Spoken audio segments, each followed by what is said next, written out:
Good morning, good afternoon, and good evening, and welcome to the Season Keepers, the show where the only two people we recommend keeping for the season is us. My name is Matt, aka Clean Sheet Wipeout. My name's James, aka FBL Drug. How you doing, James? Pretty good, thank you. Busy old week. Particularly enjoyed Saturday. Great selection of football was on. Oh, I know, hey, it's not often. So many 3 o'clock kickoffs. Tell me about it. I was at the Saints game, and I could not get signal. Like the St Mary's is renowned for being terrible for like blocking your signal, so we couldn't even check the scores. And obviously the announcer came over the tannoy saying all the games were 0-0 at half time. And suddenly, like, I just heard a couple of people saying, "No, that's not right." And then I went to the bar and obviously saw Ronaldo had scored for Man United, but I couldn't check any of the scores like towards the end of the second half. So it wasn't until I got the bus that I seen, all these 1-0s had popped up, and then Man United went off. But yeah, great to see. I think there was what 5, 6, 3 o'clock games. Yeah, brilliant, love it. So Yeah, I know St Mary's a bit shite for signal. it is. And the other thing that makes for good watching is match of the day. It's nice to see 8 games on match of the day for once. Oh, it is, yeah. Full schedule. I was up until God knows when by the time it finished. I think we were on last. Yeah, we were. Yeah, I've heard to say I did not stay up for that one, seeing as I'd already sat through 90 minutes of that game. So, Don't blame me. right, I think, yeah, we'll just get cracking, then we'll do our normal routine, running through the games, going through, kind of hits, misses, and then we'll cover our teams off at the end. First things first, James, and I think you watched this one. It was Crystal Palace 3, Spurs 0. I did. What a performance from Palace. Obviously a great substitution by Patrick Vieira, bringing on Edouard and scoring literally seconds after he came on. Yeah, it's the quickest debut goal in Premier League history. It was 28 seconds. Doesn't surprise me. Yeah, it was amazing. He got his chance and he just stabbed it away.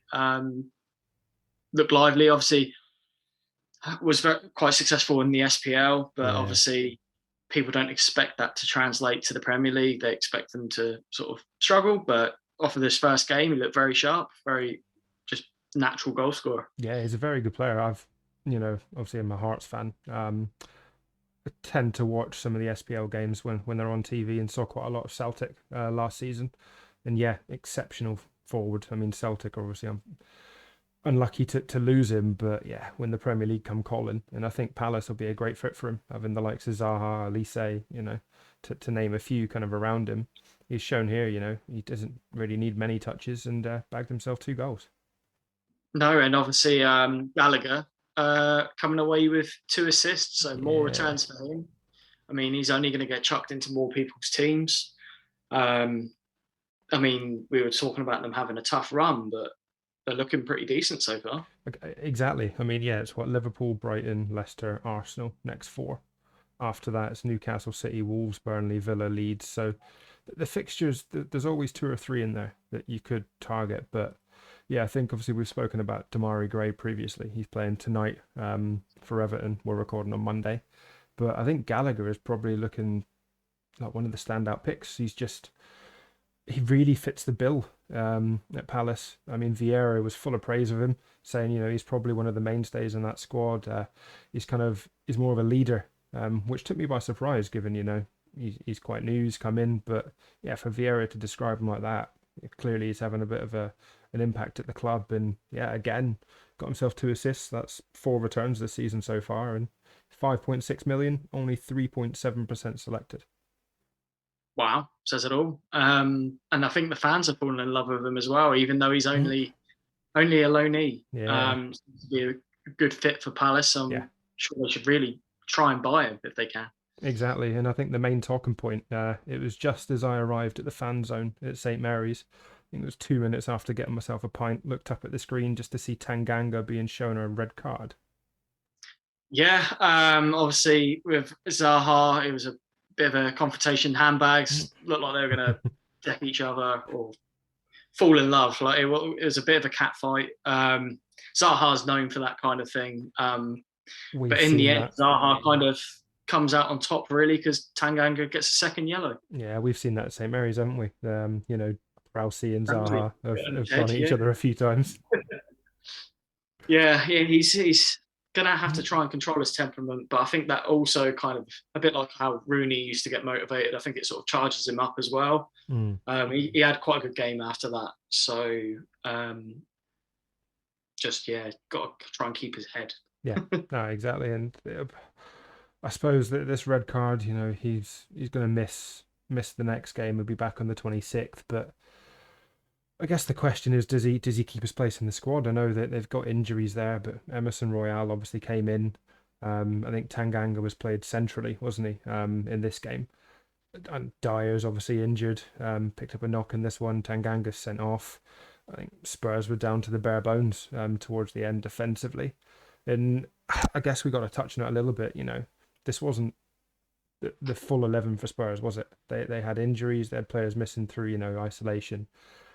It's not what you would expect of Spurs. I've heard a few, slating it, and yeah, they've had 3-1-0 wins before that, but I'd still give it a bit of time, in fairness. Obviously, Sonny's injured. They haven't really said anything about the length of time yet. They've been really coy on it, which is, I suppose, a little bit worrying if you own Son. I know you've got him yourself, don't you? But how do you feel about that in Son's kind of potential injury? Not good. I think, especially, and also for those on Kane, I think it impacts him a little bit. I think Yeah. he kind of needs Son there to work off. And I think he's a worse asset without Son.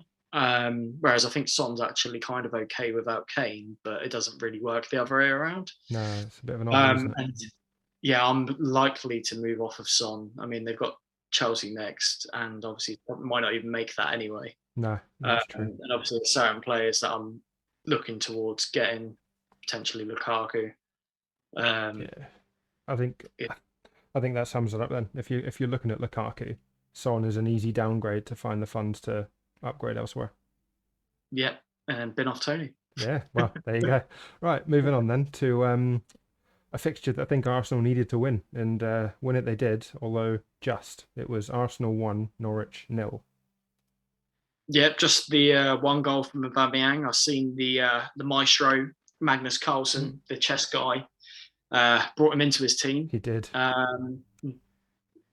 Some people questioned it, but there you go. That's why he's doing well. He's called that goal. Brave move it was, but yeah, and a clean sheet finally for those of us on the Ben White, who's down to 4.4, was threatening to go down to 4.3 mil. Yeah. But put a little bit of a smile on our faces. Exactly, and I mean, I was always holding Ben White for this run of fixtures, so it was great to see Arsenal keep the clean sheet. And obviously, we saw Leno dropped. Aaron Ramsdale came in and started and got a clean sheet in his first game. So it'll be intriguing to see how Arteta handles that, and whether it's Ramsdale's shirt to lose now. Potentially, I think you've got to play Ramsdale again. I think he's got a clean sheet. He's only going to give him confidence. If he gets another clean sheet, it's going to grow even more. So I think it's worthwhile to keep him in the team. Yeah, no, definitely. And I think Arsenal just looked a little bit more assured, didn't they? Kind of in the style of play going forward. Yes, they didn't necessarily get the goals that people would have expected against Norwich, but they got the win, and I think this could be a massive 3 points in turning the season at this early stage. Yeah, I think had they not got the 3 points, got a draw, or even lost the game, the pressure would have been immense on the team and the manager. But they could have probably scored more. I mean, Tim Krul made 5 saves, so he obviously kept the minute, so to speak. But yeah, I think Arsenal fans can take something from this and be a bit less concerned. Yeah, for sure. And obviously with Arsenal, it was the debut for the new defender Tomiyasu, and I think he had quite a good debut. To be fair, from the highlights I've seen, he's come in. I think Arsenal fans in particular on Twitter have been quite impressed by his performance, and definitely want to keep an eye on. Yeah, again, I think anyone that has a decent debut should probably keep them in the team. Like we saw at Saints, Livramento looked quite good in his first game. He looked even better in his second game. So I think it's worthwhile to keep them in the team. Agreed, yeah. All right, and then moving on then to a game that I don't think it was a particular thriller, but I think an injury to Webster, which we'll come on to later, Probably really turned the tide for Brighton a little bit. Meant that they had to reshuffle, and they ended up getting the win. It was Brentford 0, Brighton 1. Yeah, not the most exciting of results. But Brighton fans will take it. It's a point. 3 points on the road is always going to be good. Trossard, the pick that kind of no one really ever kind of picks. Really, they're always Yeah, sort of floating about there, considering them because they look decent, but not really something you go to unless, say, Brighton have a double game week or something like that. it was quite funny. Seeing the Trossard goal reminded me of the conversation we had with Steve on the Newcastle pod last week. Obviously, you mentioned about when they play Newcastle, Trossard would be the one that you triple captain. Or had you triple captain Trossard in this game, you're getting 33-point return. It's not too bad. Yeah, great return for him.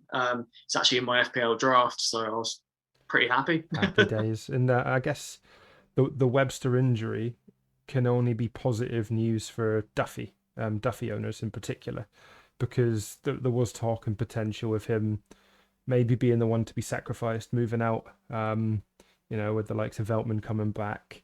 But I think if Webster's injury is long term, probably likely to see Duffy keep his place for the foreseeable.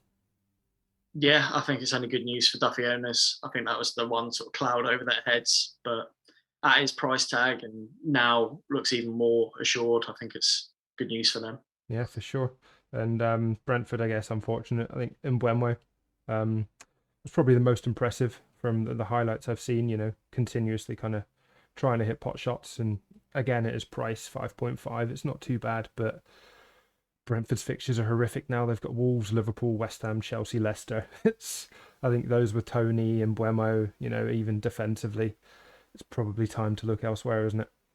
It is, yeah, it's a good time to move off for those fixtures. I've been thinking it's about time to get rid of Tony. I think if they had a good run of fixtures, maybe I'd just keep him, keep a bit of patience. He's already scored one. He could probably score more, but yeah, I don't feel too confident with the fixtures up ahead. And he's obviously one more million more than Mbeumo, so I think it's a bit more of a risk to hold Tony than it is Mbeumo. Yeah, for sure. And obviously, if you throw in funds, kind of from midfield to the forward, Tony is probably one of those that many will start to sacrifice. So, yeah, I think it's probably the end for him for now. There will be periods in the season we potentially come back to him. Brentford are a good squad. I think game week 10 to 13 might be a nice time if you're looking for a bit of a budget. But yeah, for now, I wouldn't touch them. Moving on to probably what was billed as, other than the Man United game, probably one of the standout games of the weekend, and I was quite surprised by the result. To be fair, it was Leicester 0, Man City 1. Yeah, obviously quite close result in the end. I expected more goals in this one. Yeah, same. Uh, didn't expect a clean sheet for either team, but yeah, City have picked up one, and Cancelo owners can be very happy. Obviously, the assist, the clean sheet, and all three bonus points. It's pretty good, and I don't think I've seen too many people on him this season. No, just under 8% of the game, but yeah, I think because of City's fixtures to start with, not many really went that way, did they? There's been quite a lot of Ferran Torres owners, for instance, because of his price. I've bigged him up at the start of the season, but I've never gone there. And yeah, he got 18 points in game week 3. I think a lot of people were potentially chasing points and bringing him in for this week. There was the conversation on Twitter, wasn't there, between Torres and Jota. But yeah, you're probably unfortunate in this one. I think Jesus again, looked particularly lively in the highlights I've seen, and was unlucky not to score. Schmeichel pulled off a brilliant save, and obviously looking at FPL, Schmeichel's had 7 classified saves there, so City could have got goals. It looked like some dogged defending from Leicester at times. I guess on the other side, Harvey Barnes hit the bar, which pissed me off a bit. Just another kind of non-return for the lad there, and yeah, we'll come on to it later, but I think I might be looking to move him on. And then Jamie Vardy obviously scored, narrowly offside. Really unfortunate for those that have still got him, but Vardy's one of those players that can score against anyone. Yeah, he really is, and obviously Vestergaard got his first sort of full 60 minutes here. Yeah, Good to see for him. Obviously, a great player for us.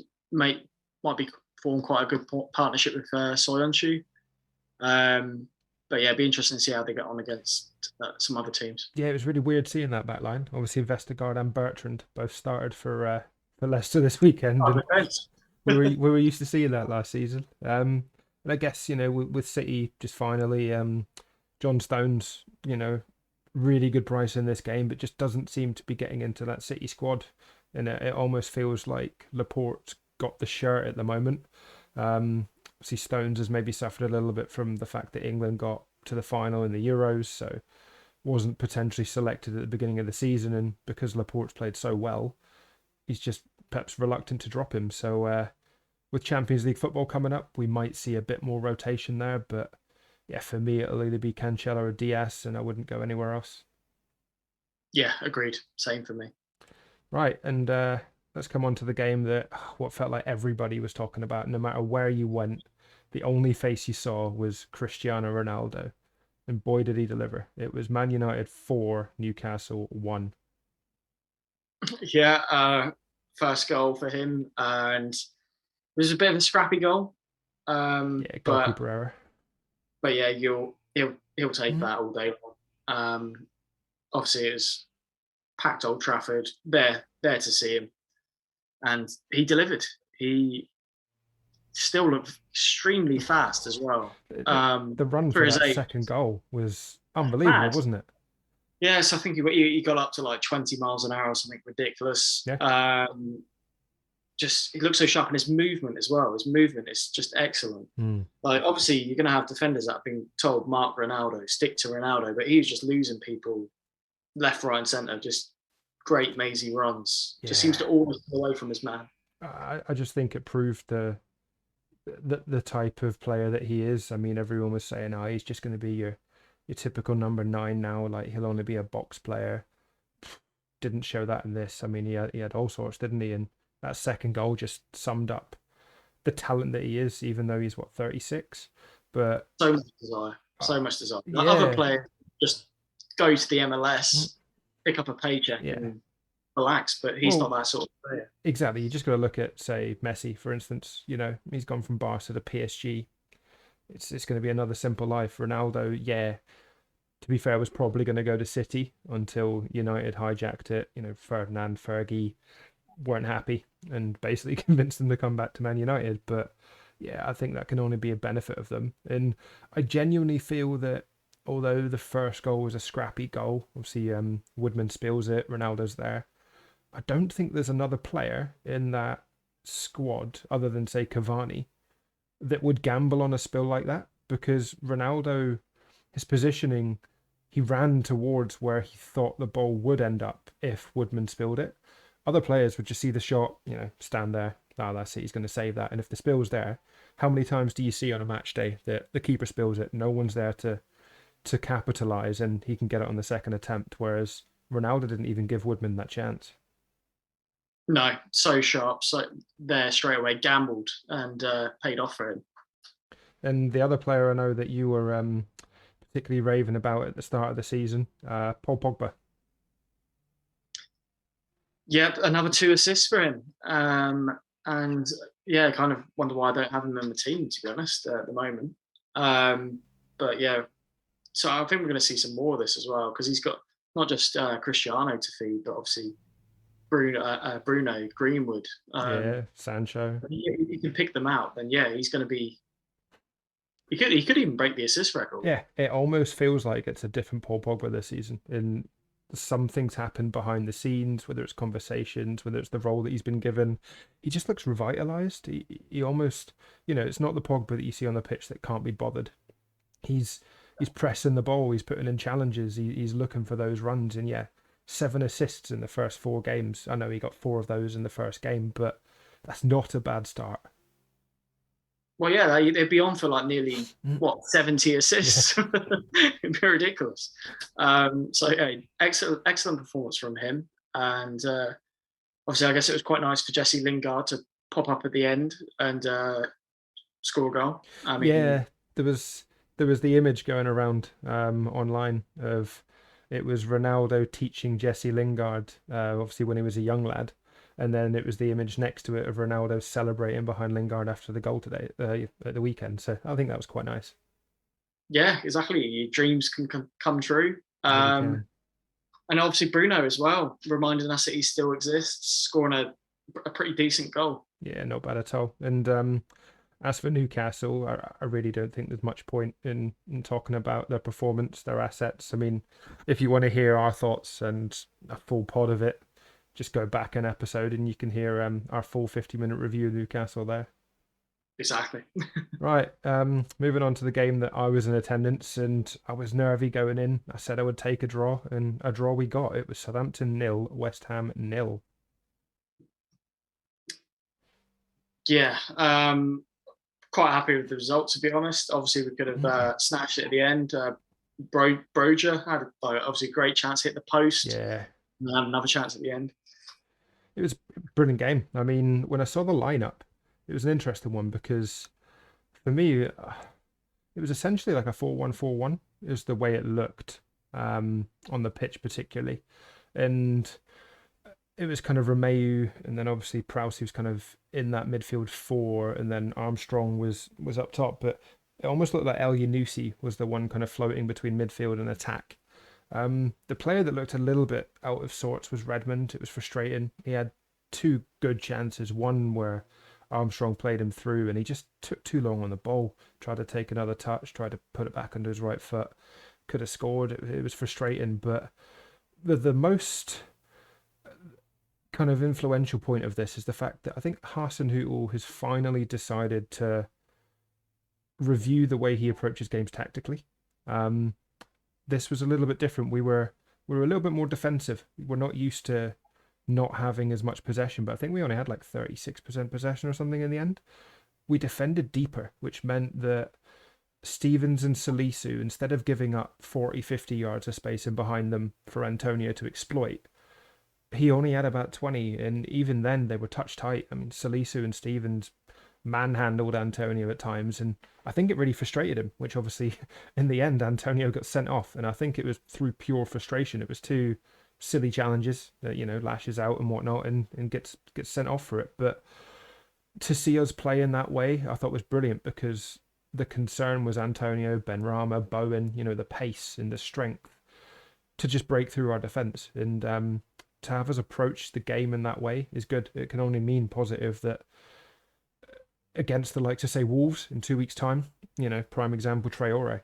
I think if we defend in that manner and set up in the same system, it can only be good in terms of stifling Traore's kind of impact on the game as well. So I'm kind of glad that we've moved away from that system we saw last season where we got exploited time and time again of pressing the ball high and continuously doing it. We kind of took a step back, and it looked good. And like you said, could have won it. Broja, I was particularly impressed with when he came on. I don't think he's, a gamble at the moment, but he obviously came on in front of Che Adams. I think the reason behind that was the fact that Adams played all 3 games for Scotland. It was almost like Hasenhüttl picked a squad of players that had worked with him over the international break rather than, gambling on the ones that were away. Clearly, he had been working on this system, and it paid off. I mean, I was happy with the draw against West Ham. I'll take a 0-0 and I'll move on, because it's City next week, and that's going to be an even bigger test. It is, but I'd like to see us defend in the same way again, deeper, not so there's less, as you say, room for counter attacks and stuff to be deployed on us. I don't think we played the offside trap well at all. No. We just get done over the top time and time again with pacey strikers. But yeah, very impressed with Salisu again. The strength, he dealt with Antonio very well, and he's not an easy player to deal with. No, exactly. And are you on Antonio in the game? You're not, are you? No. Yeah, I'm on Antonio, and I think for me, I'll hold him. That'll be the main thing. It's going to be a case of benching him against Man United and then moving on from there. I've just realised we've got these Sky. So have I. I think I've just seen the same thing. So for those on YouTube, apologies. We're currently using the overlay for Sky, but for the audio, don't worry about it. Won't make a difference. Moving on then. It's Watford 0, Wolves 2. Yeah, and rather impressively, actually sort of Wolves great fixture on did go as planned. Maybe not for those that brought in Traore, but defensive wise, you've got a clean sheet from that. Those that went to Cody went to Sar. Um, Decent performance from Wolves. Yeah, no, definitely. It's pretty tidy, and obviously the new boy, is it Huang, finally got a return So for him. Marçal got himself 2 assists, which isn't too shabby at all, really, is it? no, and obviously he's a defender in the game. He's only 4.5 million to be getting two assists and a clean sheet is well, stuff of dreams. Yeah, it's not too bad at all, and there's still talk about whether he keeps his place. I think for now it's his spot, and yeah, with Wolves' fixtures, we spoke about it, on the preview last time round. I think Wolves' fixtures are really nice, kind of for the foreseeable, probably all the way up to game week 14. So defensively, yeah, there's a lot of people going for the likes of Sarr. I think Marçal, Kilman, they're all options at the moment. Yeah, they definitely are. And I guess on the Watford side of things, it's maybe a bit disappointing. Home game. Obviously, a lot of people, for some strange reason, went for Backman at the start of the season. I didn't really see the appeal. No, I mean, he has made some saves in the game, but I'm not sure where these clean sheets are going to come from. no, no, not at all. And hopefully for the YouTube now, you can see the proper overlay for the FPL pod. Yeah. All right, moving on then to the evening kickoff, and I don't think the result really plays credit to Villa's performance, but it was Chelsea 3, Villa nil. No, I don't think it does. But those that went for Lukaku can be very happy. If Yeah, they went for Lukaku in the expense of Ronaldo, then yeah, I'm sure they'll be delighted because he's matched, if not potentially even exceeded Ronaldo here. Um, very good performance. 2 goals, obviously scored in his debut. He scored two again, and he's got the good run to come in he game week does. Yeah, 7. So looking pretty for Lukaku owners. yeah. I was surprised by his ownership. It's already 25%, which Wow, worries me. quarter of the game. Exactly, and yeah, both he and Ronaldo got 13 points this week. If you were on both, potentially captain Ronaldo, you're looking quite tidy. You got 39 points from probably your front two. It's not bad at all, and given how fragile that Spurs defense looked, and the fact that they're down to the bare bones, like we've said, Spurs are up next, obviously for Chelsea. I was potentially looking at bringing Antonio in for game week 7. I think the plan will still be to do that, but for someone like yourself that's got the moves there, the Son injury, it could be a good time to bring Lukaku in game week 5 rather than holding off for that Southampton fixture. Yeah, I think I'm tempted to go early. I think, and then he's there ready. I can do a different move ahead of game week 7. Maybe bring in a Chelsea defender, or go for someone else entirely. But I think yeah, he looks obviously a great player. We know what he did in Italy last season. Yeah, Looks like he's going to do the same thing in the Premier League. agreed. Yeah, I think you're probably right touching on the Chelsea defence there. I think Rudiger would be the only one I'd really want. Alonso, yes, I know he started the first 4. There have been comments from Tuchel this week that has said that Chilwell is now ready, and both physically and mentally. There was an interesting quote saying that it is almost as if he had suffered not playing any minutes for England in the Euros, which was an interesting read. I'm not sure what he meant by that, but yeah, I guess he didn't, did he? And it could have affected him, being with the squad that have got all the way to the final but not playing a part. It might get to a player like Chilwell, but yeah, I think we've seen obviously Aspilicueta and Christensen both didn't start. Aspie came on, got an assist, but there's always the risk with that back line, and I think Rudiger is probably the most nailed out of the centre backs. And then yeah, Kovacic obviously popped up with a goal and an assist, albeit it was a brilliant assist from Tyrone Mings to put the ball on the plate for him. That was quite a comical moment. Got a feel for Mingsy, and I just I felt for Aston Villa because Watkins, Ings, they all played pretty well. And I mean, Mendy made 6 saves. He almost kept him in the game at times in the first half. It wasn't a brilliant Chelsea performance. Chelsea's new boy Saul got taken off at half time. From what I was listening to this game on the way home from the Saints game, and it sounded like he was having an awful first half. He was being dominated, and it wasn't a surprise to see him replaced by Jorginho. However, he's a brilliant player. Atletico Madrid, he was dominant, and there's a reason Chelsea have signed him. So I fully expect him to come back. He maybe just needs a little bit more time with this squad. Yeah, sounds like it. But credit to the manager for not keeping him on for the sake of it. Yeah, for sure. And then final game of the weekend, because obviously we're recording as Everton currently kick off. It was Leeds 0, Liverpool 3 in a game probably dominated by a horrific injury. Yes, it was. It got off to quite a good start as a spectacle. The game was sort of end to end, kind of what you'd expect pre-kickoff from this game. But as the game went on, it was more of the attacks just flowing through Liverpool. I think they had over 20 shots in the game. Yeah, I mean, pretty sure Mane had I half of imagine those. you're pretty annoyed, obviously owning Jota Yeah. with Mane not putting away some of those chances. So frustrated. I think he had 8 shots, didn't he? And just to see him countless times not even hit the target was so frustrating, given it was often assisted by either Jota or Salah. And yeah, it could have easily been 6 or 7 for Liverpool had Mane taken his chances. Yes, the red card changed the game a little bit, but aside from maybe the first 10, 15 minutes, I think Liverpool were dominant, and both Salah and Trent were exceptional as always.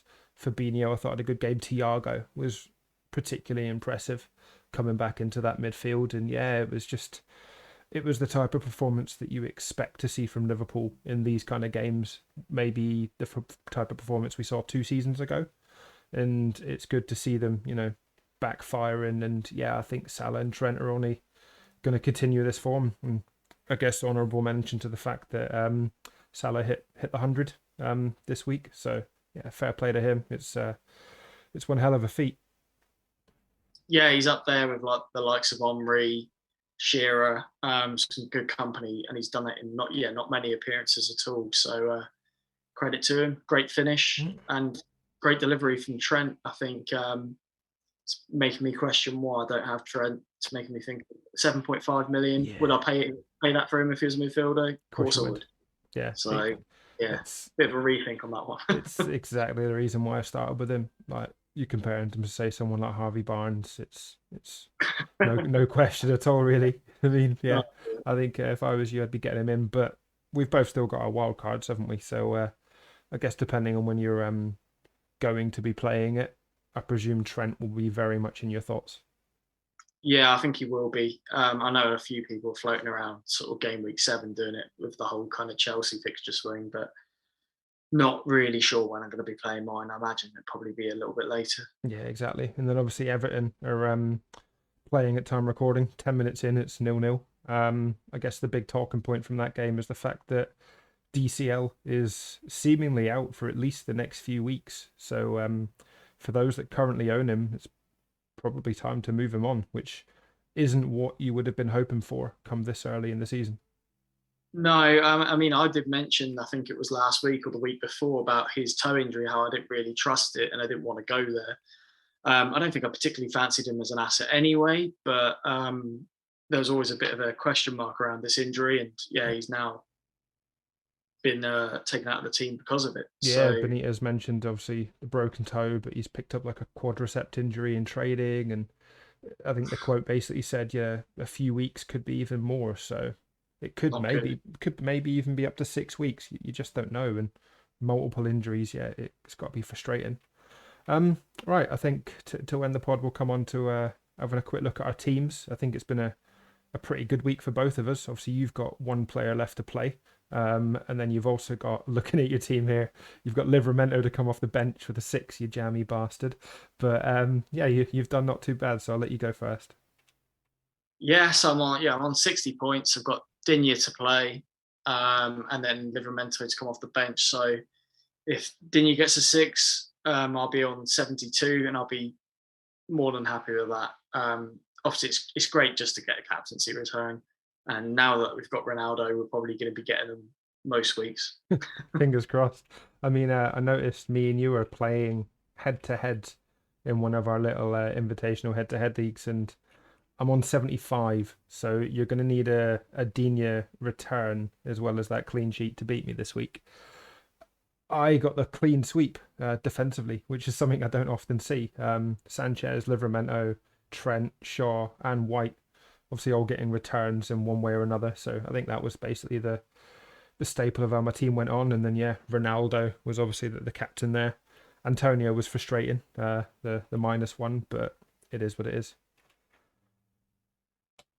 Any thoughts ahead to next week then? We've obviously got some pretty good fixtures. If you had to captain in your squad for the next week, where would you be going? And I know you've mentioned that you might be moving to Lukaku, so would he come into your thoughts?